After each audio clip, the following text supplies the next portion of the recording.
what will go down in history, greatest demonstration for freedom in the history of our nation.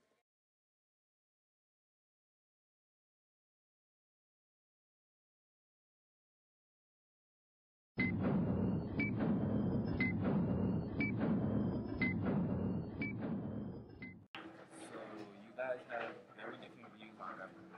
What actually do you guys do? Well, I'm a strong believer in states' rights. This nation started out as individual nations with their own rights, and I think that should still be respected. And if a state thinks a law is unconstitutional and doesn't benefit them, then they should be able to make it null and void. I believe in national unity. The nation as a whole is much more important than any individual state. It is not right if some areas of the country are more prosperous than others. I see now there has been a lot of controversy about the protective tariffs imposed. What do you think about these tariffs and compromise in 1850? I think these tariffs are a terrible, terrible thing for the southern states. It was created by northern politicians, and it only benefits the north. Why is the tariff so bad for the South? There are a couple reasons why it's really bad. First of all, for the north, it increased the price of foreign goods, of stuff we need to buy, like clothing.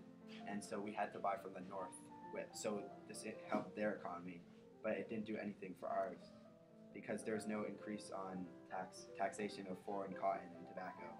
So us southern farmers, we had to compete with foreign markets just to make a little money.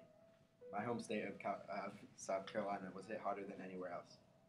Many international countries were boycotting southern products because of slavery. And before this, our economy was already suffering. So now it's even worse with the tariff.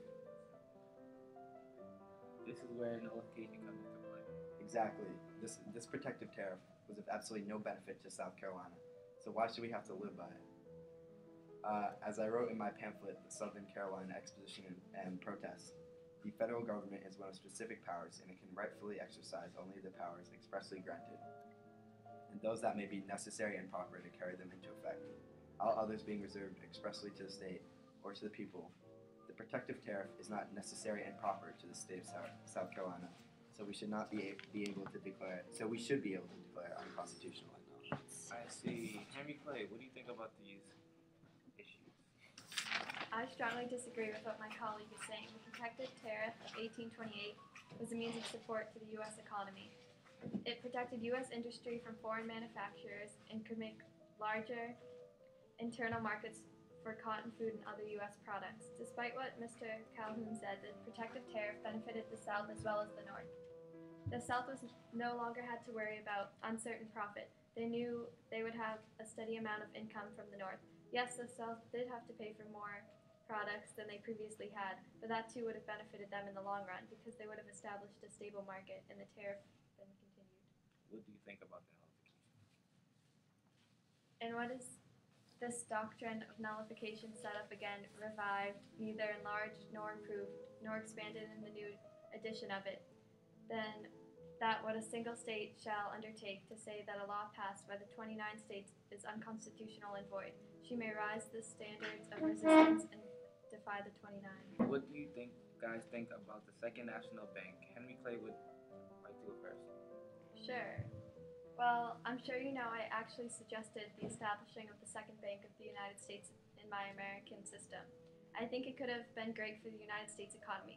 This bank, unlike the first one, which President Langdon Chavez had a focus on the southern economy. Then under Second Bank, President Nicholas Biddle, the bank's focus changed to the northeast.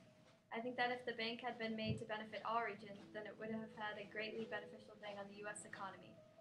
I think if Andrew Jackson had been able to compromise it, it would have worked better. Mr. Madison himself yielded his own convictions of those to the nation, but Andrew Jackson did not. Thank you. John, what do you think about this issue? I actually agree with my colleague about the Second National Bank, which is why I helped him found it. I think it could have been a very successful institution had the right people been in power.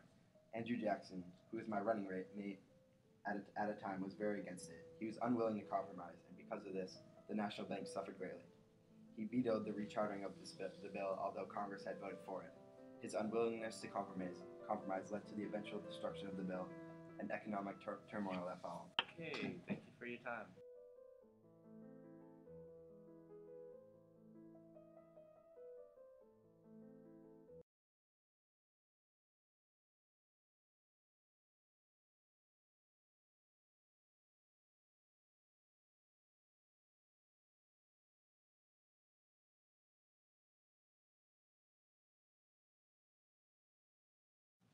Thank you.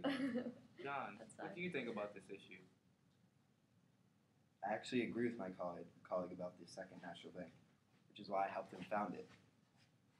Andrew Jackson.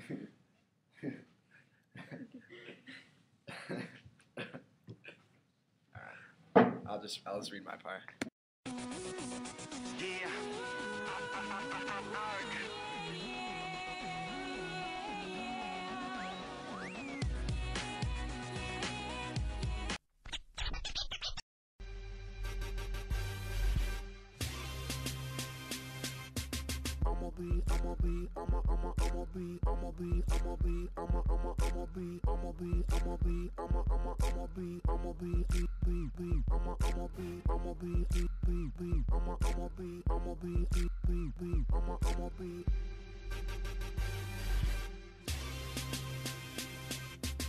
I'ma be on the next level. I'ma be rocking.